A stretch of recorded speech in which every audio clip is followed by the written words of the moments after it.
Perang Iran-Israel kian meluas menghantam berbagai infrastruktur dan pemukiman warga.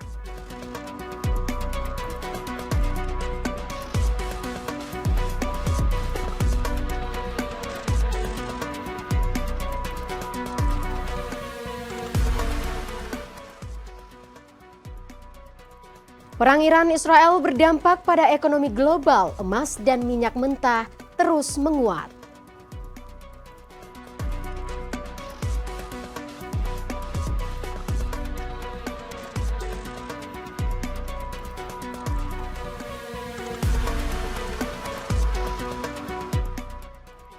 China dan Amerika Serikat turut berkomentar terkait perselisihan Iran dan Israel.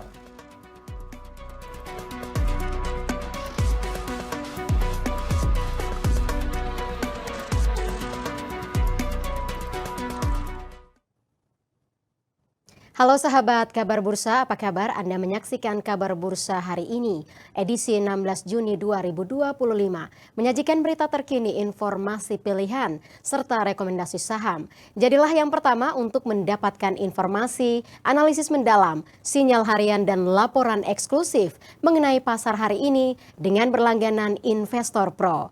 Untuk berlangganan silahkan klik kabarbursa.com. Bersama saya Maria Rahu Halek, kita jelang kabar bursa hari ini selengkapnya.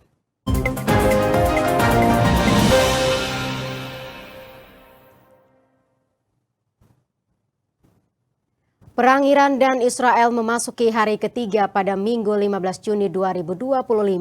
Serangan udara dari rudal kedua negara terus berlangsung, jumlah korban tewas terus bertambah, dan cakupan serangan meluas menghantam berbagai infrastruktur dan pemukiman warga.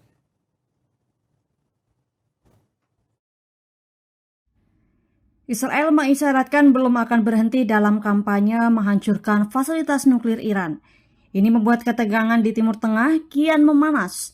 Dalam pertempuran hari ketiga pada Minggu 15 Juni 2025, Israel kembali menyerang Teheran. Serangan itu pun dibalas dengan tembakan oleh drone dan rudal. Total korban tewas akibat serangan Iran mencapai 13 orang, sementara 380 lainnya terluka.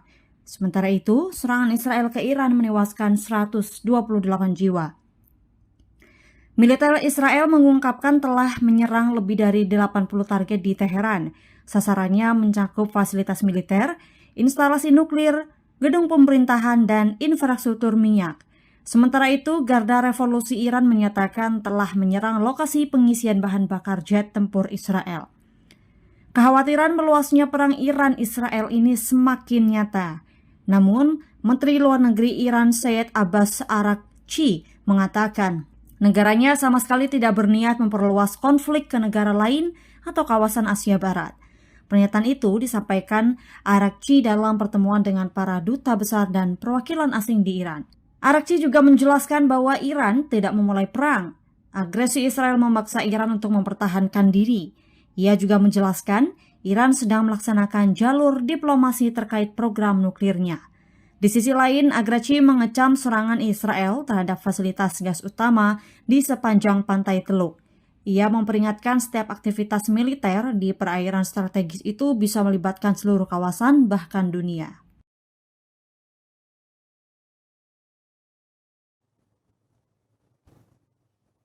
Konflik antara Iran dengan Israel dapat berdampak bagi perekonomian global. Jika konflik kedua negara berkepanjangan, dikhawatirkan mengguncang stabilitas perekonomian global dan menambah ketidakpastian. Usai pecahnya perang antara Israel dan Iran, harga emas terus mencatatkan penguatan. Panasnya perang Israel dan Iran juga mendorong mendidihnya harga minyak mentah dunia. Rupiah juga tertekan konflik Iran-Israel.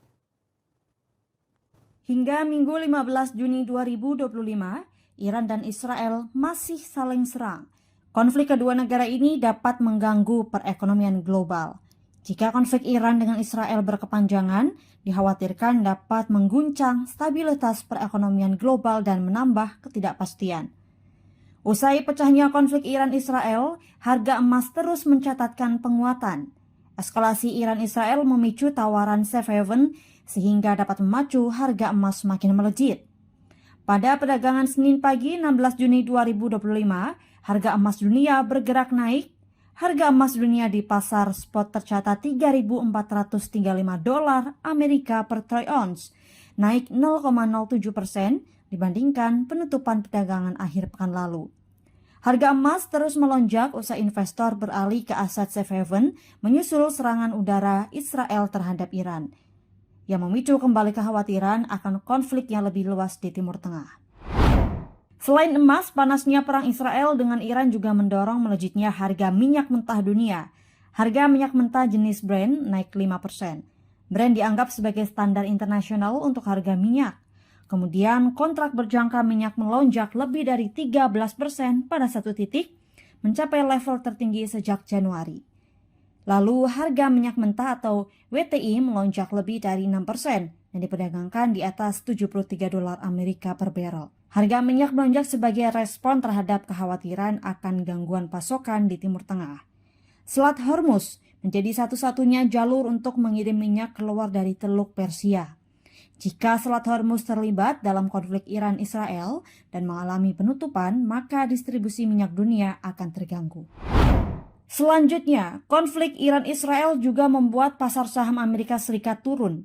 Pasar saham Amerika Serikat mengalami penurunan tajam pada hari Jumat 13 Juni 2025.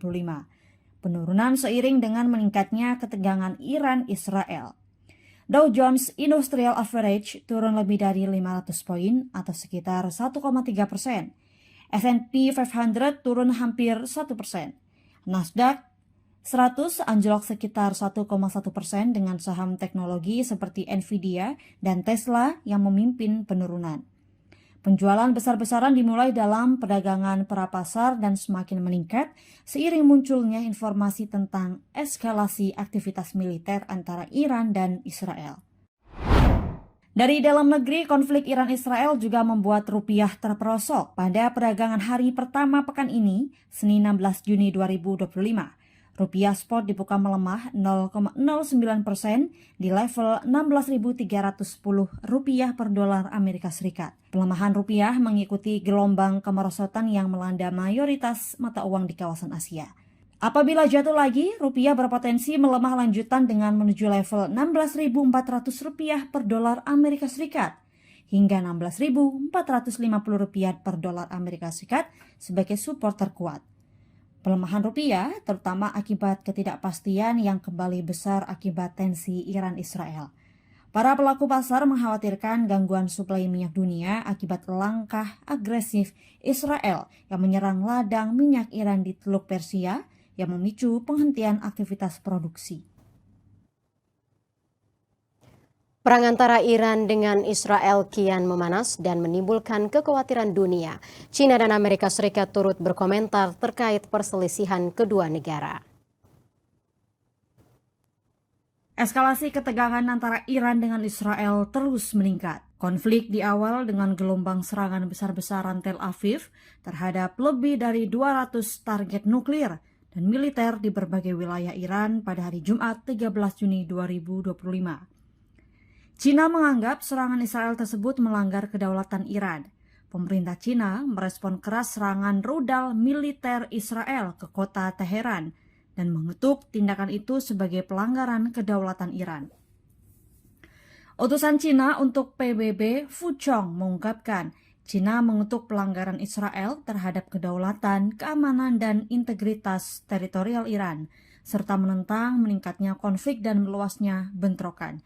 Pernyataan disampaikan dalam pertemuan darurat Dewan Keamanan PBB pada hari Jumat 13 Juni 2025. Kemudian, Menteri Luar Negeri Wang Yi menghubungi pihak Israel dan Iran. Wang Yi menghubungi Menlu Israel Gideon Sa'ar, mengatakan China menentang pelanggaran hukum internasional oleh Israel dengan menyerang Iran dengan kekerasan. Lalu, Wang Yi juga menelpon Menlu Iran Abbas Araghchi dan mengatakan China mengutuk pelanggaran Israel terhadap kedaulatan, keamanan, dan integritas teritorial Iran. Sementara itu, Presiden Amerika Serikat Donald Trump mendapat telepon dari Presiden Rusia Vladimir Putin. Mereka berdua sepakat perang Israel dan Iran harus diakhiri. Trump mengaku dirinya dan Putin telah sepakat perang antara Iran dan Israel harus diakhiri. Selain itu, Donald Trump juga meminta agar Amerika Serikat tak dilibatkan dalam serangan Israel terhadap Iran. Trump memperingatkan hal ini kepada Iran. Ketegangan perdagangan antara Amerika Serikat dan China baru mereda. Namun kini dunia dihadapkan dengan perang senjata antara Iran melawan Israel. Kondisi ini semakin membuat ekonomi dunia ketar-ketir. Lantas bagaimana kita dapat mengantisipasinya? Untuk membahasnya kami sudah terhubung dengan dosen hubungan internasional Universitas Padjadjaran, Teuku Reza Shah. Selamat sore Pak Reza. Selamat sore. Ya, Pak Reza, terima kasih sudah bergabung bersama kami di Kabar Bursa hari ini, Pak Reza. Apa kabar, Pak? Kabar baik, salam kenal Kabar Bursa. Iya, Pak Reza, ini kan Iran dan Israel ini sebenarnya adalah musuh bebuyutan sejak puluhan tahun lalu. Nah, mengapa baru sekarang terjadi serangan fisik berskala besar di antara kedua negara ini, Pak? Betul, musuh bebuyutan itu sejak tahun 79 itu. Saat rezim Iran itu sangat pro Israel dan sangat pro Amerika Serikat ya. Nama pimpin raja saat itu adalah Ayatollah Ruhollah Khomeini. Kemudian dia dijatuhkan oleh masyarakatnya sendiri, diganti oleh awalnya itu dipimpin oleh Syahansyah Muhammad Reza Pahlavi Aryabadi. Itu raja, kemudian jatuh tumbang karena terlalu korup dan tidak kooperatif dan aspirasi kemasyarakatan, akhirnya diganti oleh Ayatollah Ruhollah Khomeini. Kemudian Iran berganti haluan total dari sangat pro Amerika, sangat pro Israel menjadi sangat anti Israel, sangat anti Amerika. Kemudian bahkan di bawah kepemimpinan Khomeini dan juga pemimpin selanjutnya, Iran menjadi sangat mendukung kemerdekaan Palestina. Kemudian juga Iran berkembang menjadi negara yang sangat mandiri, tidak tergantung pada teknologi Barat, tidak tergantung pada bantuan Barat, dan diberi sanksi terus-terusan dia melawan. Kemudian juga Israel semakin jelas bagi Israel, semakin banyak negara-negara Timur Tengah yang menjalin hubungan diplomatik dengan Israel, yang tidak mengkritisi Israel, hanya Iran yang sangat solid melawan Israel, melawan Amerika Serikat, dan Iran itu mandiri. Ini yang sangat ditakuti oleh Israel dan sangat dikritisi juga oleh Amerika Serikat. Jadi benih-benih perang itu sudah muncul dari tahun 1979. Kenapa sekarang? Ya sekarang karena sikap Iran itu sangat kokoh dengan pendiriannya, yang mendukung pendirian negara Palestina.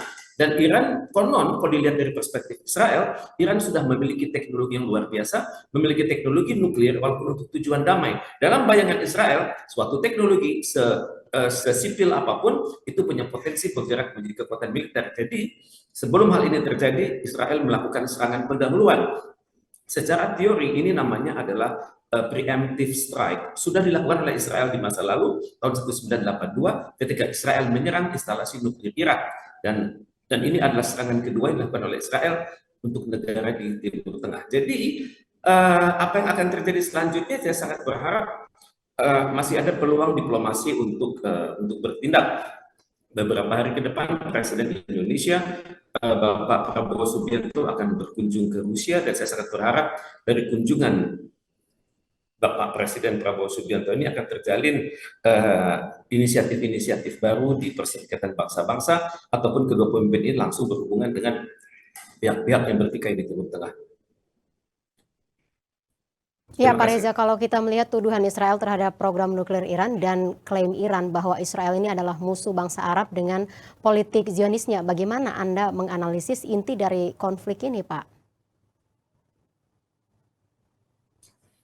Memang selain konflik kepemimpinan di Timur Tengah ya, Israel ingin jadi pemimpin di Timur Tengah, dan Iran berpikir hanya saya yang berani melawan Israel, hanya saya yang tidak banci begitu. Karena negara-negara di Timur Tengah itu sangat banyak yang pro Israel, terang-terangan maupun diam-diam. Mereka memiliki hubungan diplomatik dengan Israel, dan mereka juga diam-diam diuntungkan dengan konflik Iran dengan Israel, sehingga mereka merasa diri lebih aman berhubungan dengan Israel daripada berhubungan dengan Iran. Dan memang harus diakui ideologi Iran itu berbeda dengan ideologi masyarakat umumnya di Israel, bukan di Timur Tengah. Kalau di Timur Tengah mazhab Islamnya adalah Sunni, tapi di Iran mazhabnya adalah Syiah Imamiyah. Sebenarnya keduanya memiliki akar yang sama. Ini akarnya adalah Islam yang yang rahmatan lil alamin, Islam yang mengedepankan hablum minallah, hablum minannas, tapi dalam kenyataannya nilai-nilai Islam yang murni tersebut sudah bercampur dengan politik sehingga dimainkan oleh negara-negara di luar Timur Tengah agar terjadi konflik antara Syiah dan Sunni, sehingga dengan demikian secara tidak langsung tetap menjadikan Israel itu aman karena negara-negara di Timur Tengah mereka lebih takut kepada Iran daripada Israel, sehingga mereka menjalin banyak sekali kerjasama pertahanan dan keamanan dengan Israel. Mereka berpikir bisa melindungi mereka dari Iran, pada saat yang sama perundingan hasil-hasil dari perundingan tersebut adalah memperkuat posisi Israel di Timur Tengah. Ya, Pak Reza, jika konflik ini meluas menjadi perang skala besar, siapa yang paling berpotensi memenangkan perang tersebut dan berapa perkiraan durasi dari konflik ini, Pak? Kita di Indonesia punya pepatah ya, mengatakan kalah jadi abu, menang jadi arang. Kita tidak berharap ada yang tumbang ya, karena dua-dua ini mewakili peradaban di dunia. Israel mengatakan mereka mewakili peradaban Yahudi, kemudian Iran juga mengatakan mewakili peradaban Persia. Saya berpikir perang ini bisa diselesaikan dan masing-masing pihak menyatakan diri sebagai pemenang, dan itu ya silakan mereka berpikir seperti itu. Tapi dalam kenyataannya adalah kerusakan yang ditimbulkan oleh peluru kendali Iran dan juga drone-drone kamikaze Iran itu sudah meluluhlantakkan juga Tel Aviv, sebagaimana halnya peluru-peluru pesawat-pesawat pembom tempur dari Israel sudah juga mulai menghancurkan kota-kota di Iran. Jadi kalau dalam kondisi seperti ini, ya tentunya kita berharap perang ini segera selesai, dan kemudian keduanya itu walaupun tidak memiliki hubungan diplomatik, tapi mereka juga sadar bahwa lebih baik perang ini diakhiri karena sangat merusak masyarakat mereka untuk masa depan negara masing-masing. Karena itulah peranan PBB masih ditunggu, dan juga negara-negara di dunia itu hendaknya tidak hanya sekedar menggunakan kata-kata retorika, menghendaki perdamaian, menghendaki perang selesai, tapi apa yang hendaknya mereka lakukan. Saya sangat berharap negara-negara dunia ini berperilaku aktif di majelis umum ya, di majelis umum PBB, sehingga mereka menciptakan suatu kondisi bahwa kalau tidak selesai ini perang, maka dunia akan bisa porak-poranda, dan keterlibatan negara-negara di Teluk dan juga negara di luar Teluk akan semakin dahsyat. Saat ini Cina masih bisa menahan diri, Rusia masih bisa menahan diri, tapi negara-negara Uni Eropa sudah berada bersama Amerika Serikat dan Israel. Jadi kalau hal ini berjalan terus dan tidak mustahil terjadi saja, tidak mustahil kemungkinan terjadi adanya peluru kendali yang nyasar. Peluru kendali itu menghantam negara-negara yang tidak terlibat, dan negara-negara yang tidak terlibat itu memiliki perjanjian rahasia, entah itu dengan Israel maupun dengan Iran, maka mungkin mereka melakukan sesuatu yang hal ini bisa menciptakan dampak berantai di Timur Tengah, di mana konfliknya bukan hanya Iran dengan Israel, tapi melibatkan negara-negara yang diam-diam memiliki perjanjian rahasia dengan Israel dan juga dengan Iran. Demikian. Ya, Pak Reza, ini banyak analis yang menganggap bahwa perang antara Iran dan Israel ini sangat berbahaya. Apakah Anda setuju dengan pandangan ini dan mengapa? Saya sangat setuju ya, karena perang ini baru sebatas perang peluru kendali ya.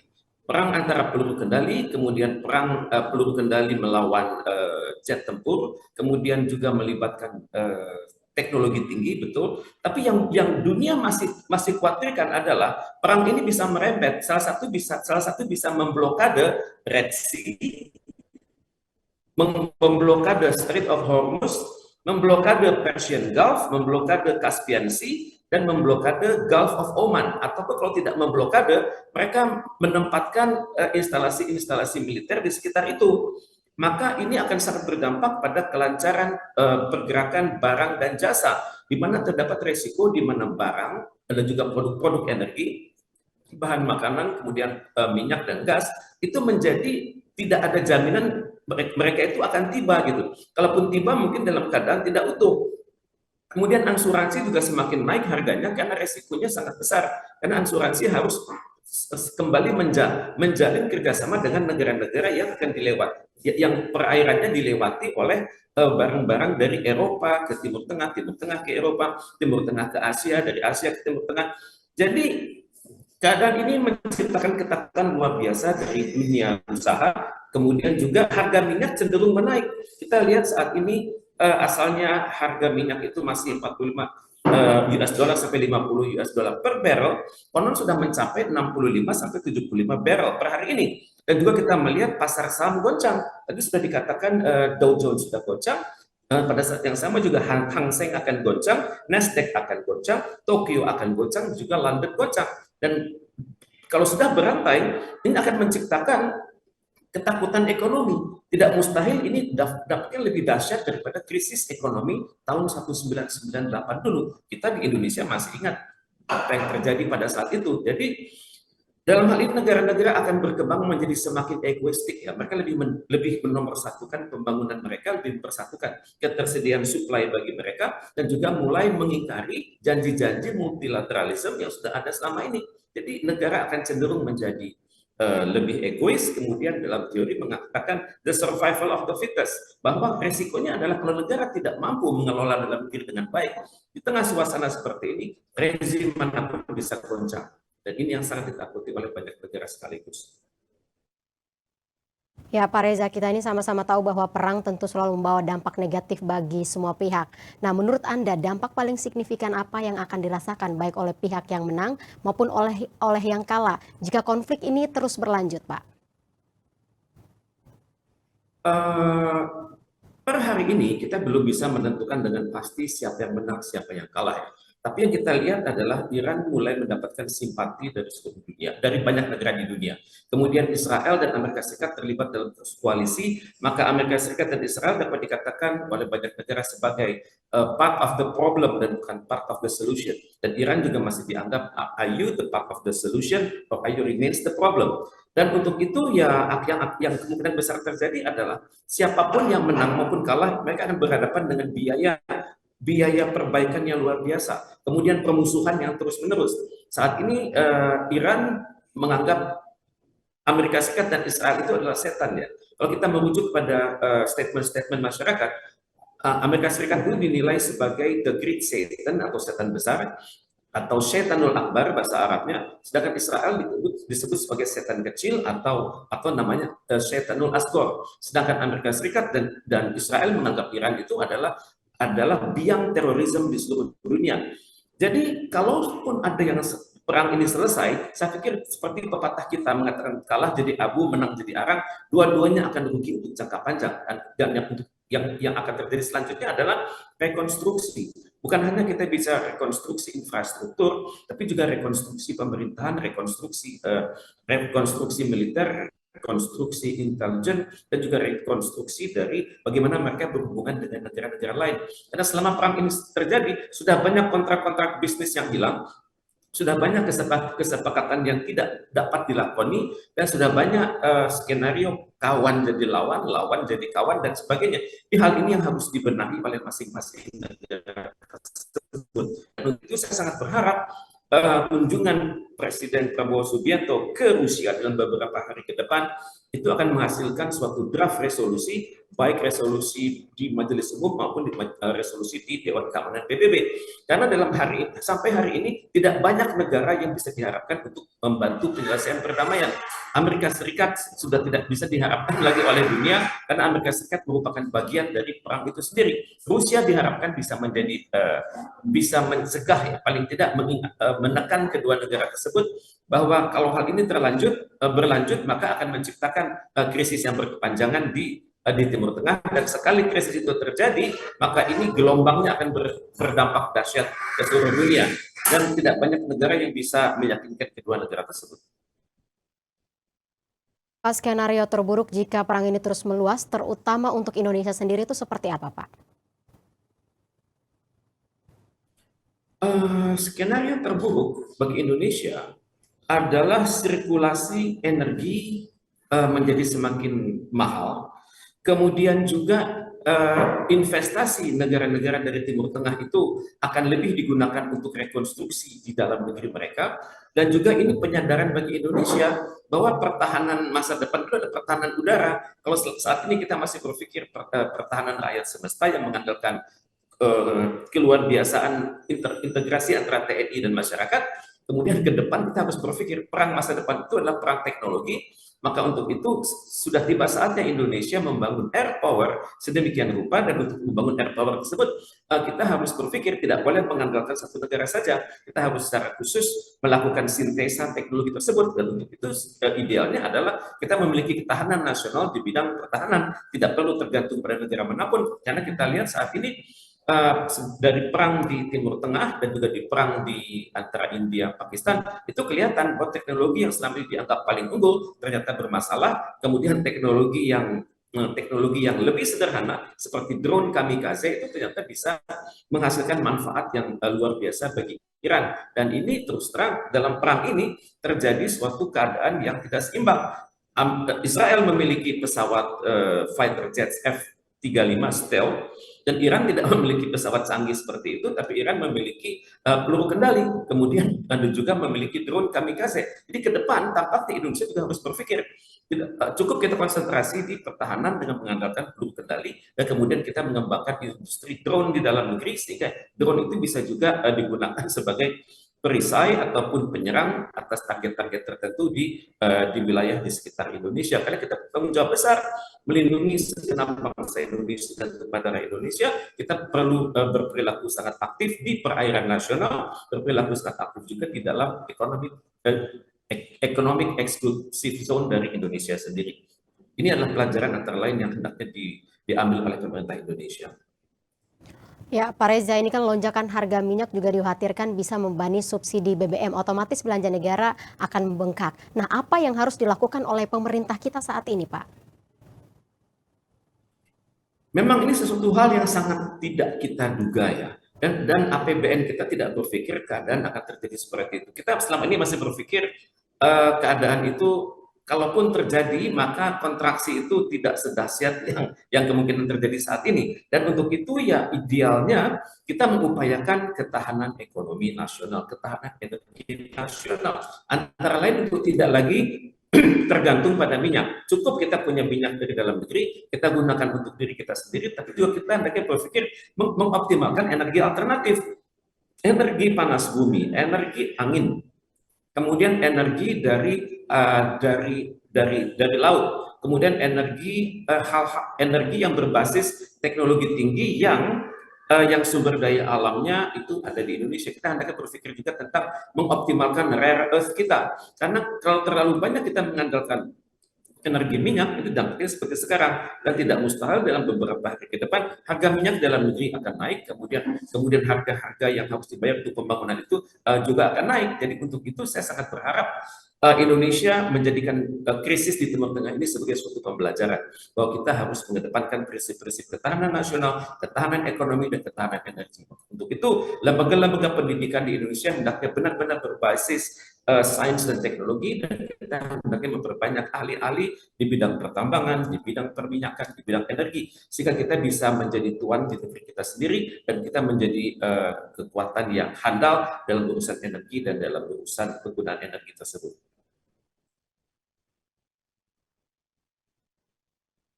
Dan Israel ini mengkhawatirkan global atau gimana, Pak?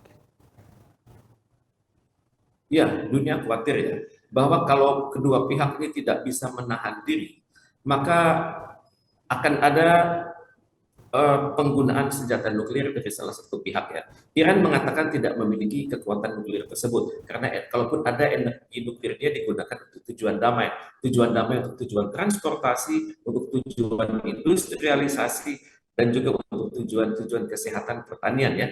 Tapi bagi Israel, serendah apapun teknologi yang sudah dipraktekkan oleh suatu negara, ini akan berpotensi selangkah lagi dia akan masuk menjadi negara nuklir. Dan untuk itu, seperti dikatakan oleh kepala negara Israel dan juga Menteri Pertahanan Israel, mereka sudah berhasil menghancurkan fasilitas nuklir Iran. Itu di situ betul. Di pada saat yang sama, Iran adalah negara yang jauh lebih luas daripada Israel. Iran masih memiliki instalasi-instalasi di bawah tanah. Dan kita belum tahu persis apakah itu adalah instalasi nuklir atau instalasi untuk penyiapan serangan peluru kendali. Kita belum tahu persis. Tapi dalam hal Israel berani menggunakan nuklir, serendah apapun itu, seperti sudah diancamkan oleh Israel kepada Mesir, bahwa dengan menggunakan termonuklir yang terbatas, maka Israel bisa menghancurkan bendungan Aswan dan mematikan sekitar 1 juta penduduk dan kemudian menciptakan banjir yang luar biasa di pusat-pusat wilayah Mesir.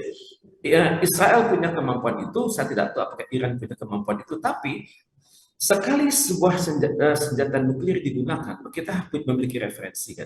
Referensi itu adalah Hiroshima dan Nagasaki, referensi selanjutnya adalah Fukushima di Jepang, referensi lainnya adalah Chernobyl di wilayah bekas Uni Soviet. Dan sekali nuklir itu tergunakan, itu akan menciptakan kerusakan yang luar biasa, bukan hanya terhadap manusia, tapi juga terhadap peradaban, terhadap flora dan fauna. Kalau hal ini terjadi, maka akan merupakan suatu malapetaka yang luar biasa bagi Iran. Seandainya Iran memiliki kemampuan nuklir, maka tentunya dia akan berpikir,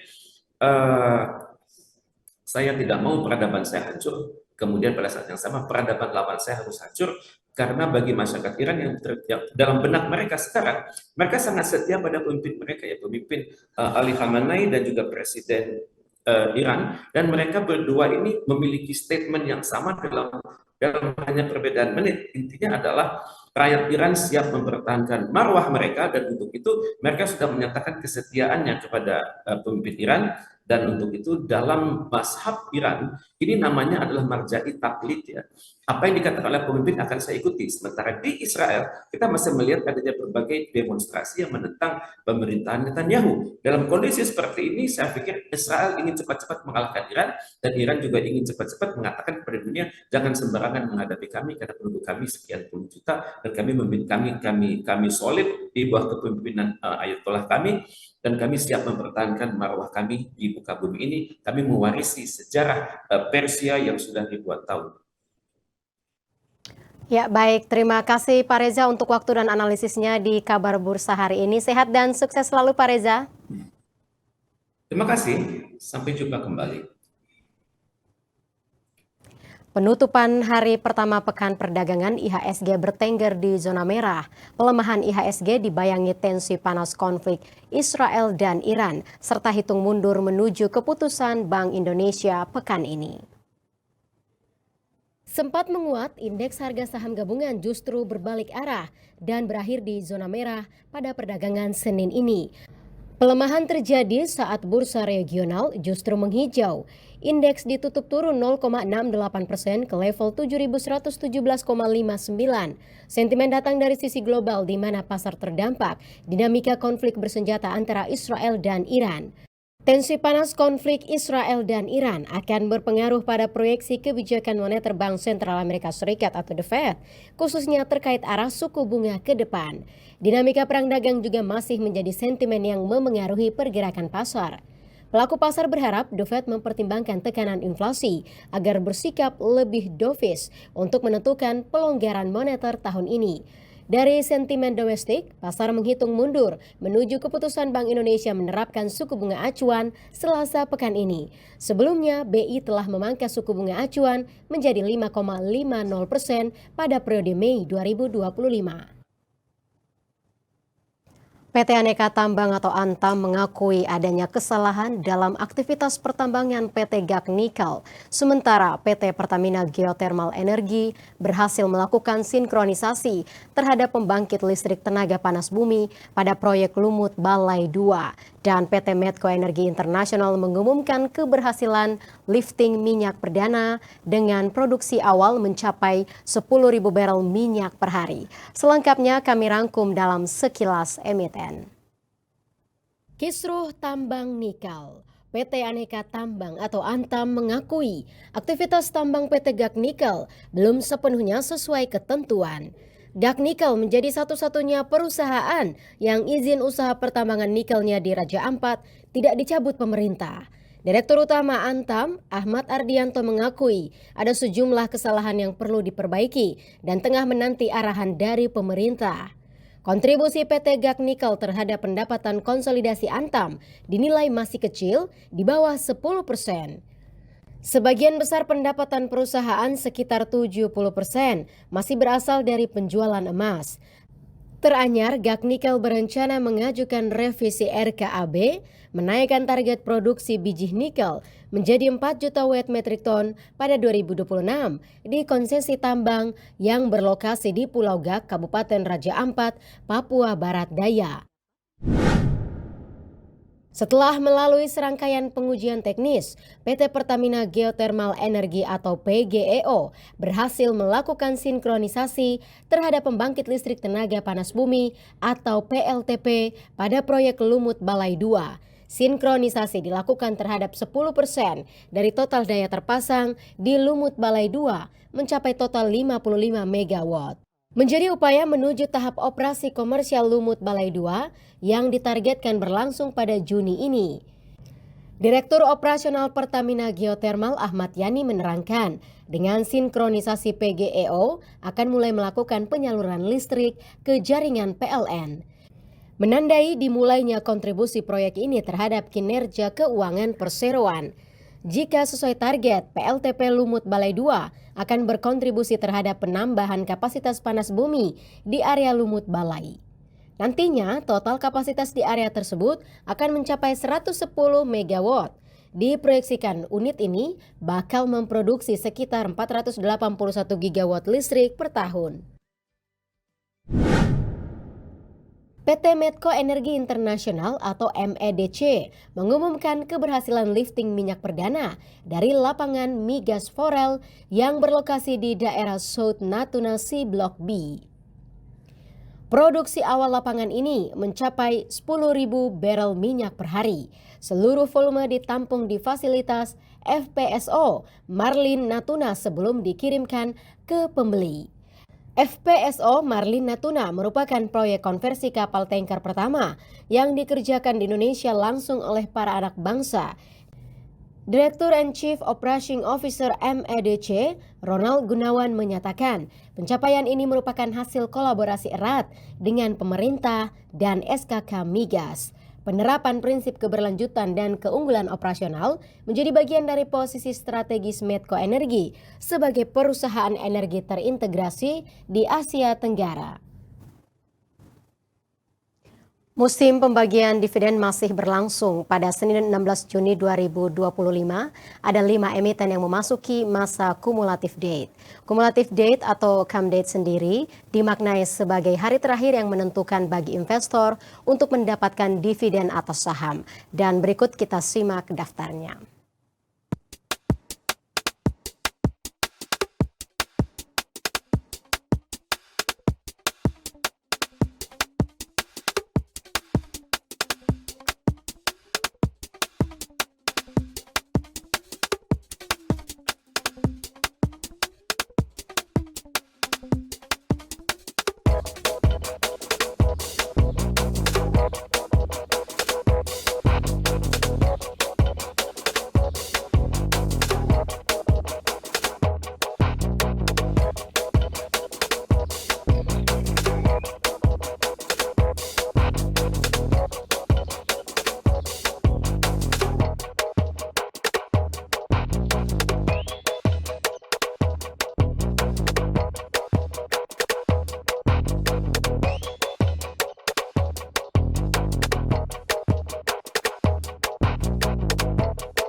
Sahabat Kabar Bursa, portal kabarbursa.com hari ini fokus mengulas konflik Iran dan Israel.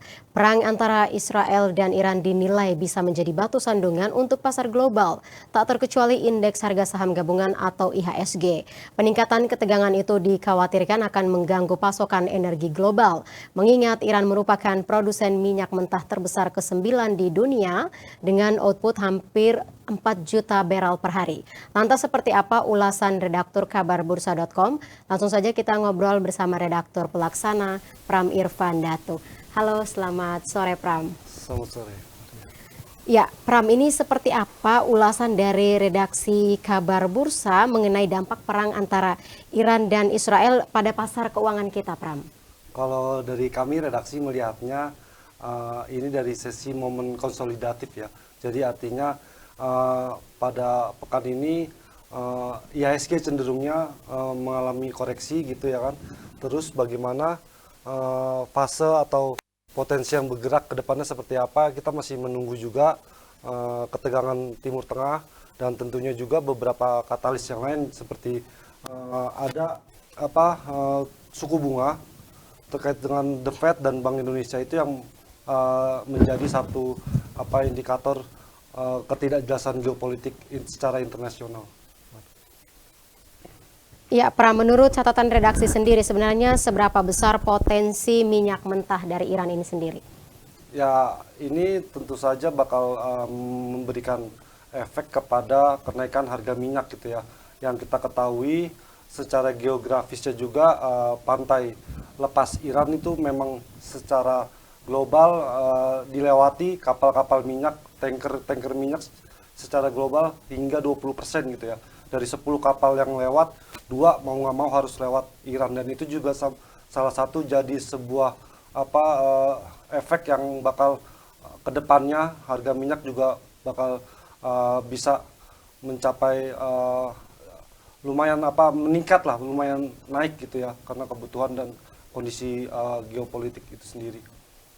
Ya, Pram, selain topik mengenai perang antara Iran dan Israel, apa saja yang menjadi top isu di kabarbursa.com hari ini, Pram? Kita ada tadi harga minyak dunia lah ya, harga minyak dunia melejit, kita akan jadi ancaman krisis energi itu sendiri di Indonesia. Jadi itu yang paling banyak dicari dan dibaca user dari kabarbursa.com.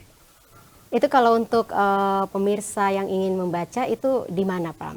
Tinggal dibuka, klik di browser kabarbursa.com, dan jangan lupa ada juga Kabar Bursa Investor Pro.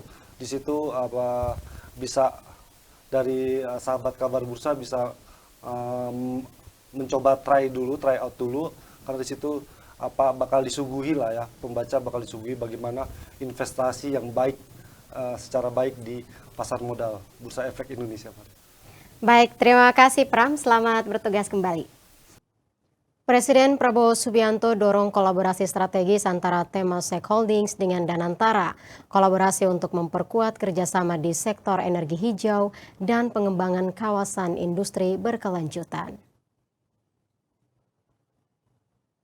Presiden Prabowo Subianto menghadiri pertemuan bilateral tingkat tinggi Leaders Retreat bersama Perdana Menteri Singapura Lawrence Wong di Parliament House, Singapura pada Senin 16 Juni 2025. Presiden dorong kolaborasi strategis antara Temasek Holdings dengan Danantara. Temasek Holdings merupakan perusahaan investasi milik Singapura. Nantinya kolaborasi untuk memperkuat kerjasama di sektor energi hijau dan pengembangan kawasan industri berkelanjutan. We look forward to close collaboration between Temasek and Danantara in all sectors, especially the sector of renewable energy, sustainable industrial zone, and the development of Batam, Bintan, and Karimun region on the low carbon energy sectors and critical infrastructure. Thank you for the confidence that you have in us, and we would like to continue strengthening this collaboration and this partnership. Dan antara yang diluncurkan sebagai dana abadi strategis milik Indonesia disebut Prabowo sebagai energi masa depan Indonesia. Dan antara mengedepankan investasi jangka panjang untuk generasi mendatang, termasuk proyek transisi energi bersih dan pembangunan kawasan industri ramah lingkungan. Prabowo juga menegaskan pentingnya adopsi praktik-praktik terbaik dari Singapura, termasuk dalam hal pembangunan hunian terjangkau, pengelolaan dana negara, dan diplomasi berbasis budaya seperti Orchid Diplomasi.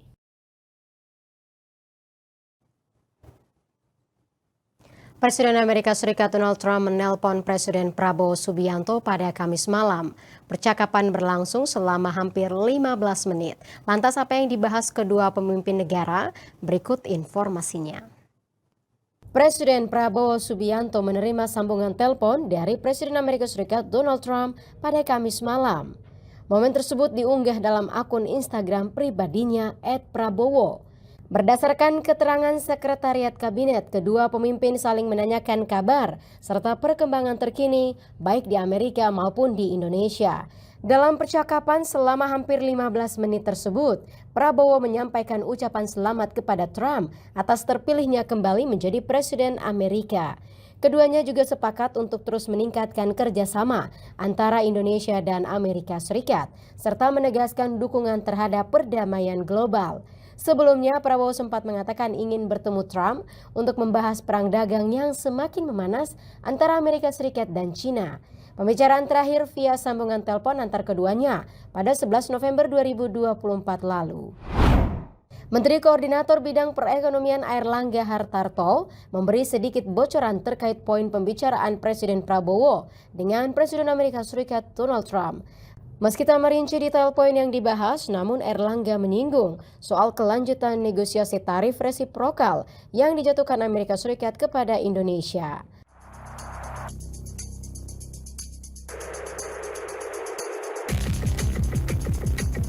Airlangga juga menjelaskan nasib Indonesia atas tarif tersebut. Menurutnya, pemerintah Indonesia sudah tuntas menyampaikan poin-poin negosiasi kepada Amerika Serikat. Airlangga mengklaim United States Trade Representative atau USTR menilai seluruh dokumen yang dikirim Indonesia sudah lengkap. Pada 2 April 2025, Indonesia dikenakan tarif resiprokal sebesar 32% oleh Amerika Serikat. Penerapannya kemudian ditunda 3 bulan hingga 8 Juli mendatang. Arus impor produk asal Cina makin deras membanjiri pasar domestik tanah air. Laporan Bea Cukai Cina mencatat nilai ekspor Cina ke ASEAN pada Mei 2025 tumbuh 13% dibanding tahun sebelumnya dan lonjakan terbesar terjadi di Indonesia. Panasnya perang dagang antara Amerika Serikat dan Cina ikut mengguncang arus perdagangan di Asia Tenggara. Indonesia pun terkena imbasnya. Salah satu implikasi yang kian nampak, arus impor produk asal Cina makin deras membanjiri pasar domestik tanah air. Merujuk ke laporan Citigroup Incorporation, nilai ekspor Cina ke ASEAN pada Mei 2025 mencapai 51,3 miliar dolar Amerika, tumbuh 13% dibanding tahun sebelumnya. Data ini mengacu pada catatan Bea Cukai Cina atau China General Administration of Customs atau GACC. Tercatat lonjakan terbesar terjadi di Indonesia. Pada Mei 2025, nilai impor dari Cina mencapai 6,8 miliar dolar, naik 21,43% dibanding Mei 2024. Sepanjang 2024, Cina jadi negara asal impor terbesar untuk Indonesia. Nilainya mencapai 62,88 miliar dolar atau 31,13% dari total impor nasional. Mengutip data BPS, impor dari Cina didominasi produk non-migas. Sepanjang Januari hingga April 2025, nilainya mencapai 25,77 miliar dolar atau 39,48% dari total impor. Komoditas utama impor dari Cina antara lain mesin dan peralatan mekanis serta bagiannya, mesin dan perlengkapan listrik serta bagiannya, serta kendaraan dan bagiannya.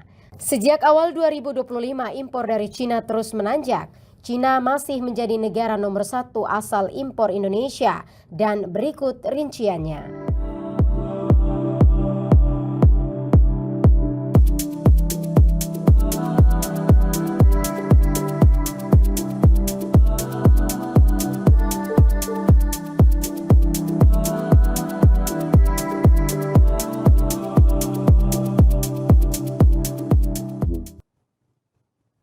Sajian tadi menjadi penutup kabar bursa hari ini. Terima kasih untuk kebersamaan Anda. Ayo follow, klik subscribe channel Kabar Bursa, like dan share konten-konten berkualitasnya.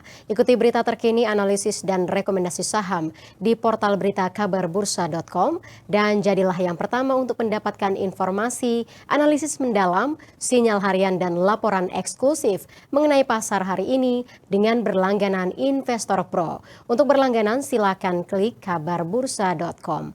Mewakili semua kru yang bertugas, saya Maria Rahuhalek, pamit undur diri, sampai jumpa.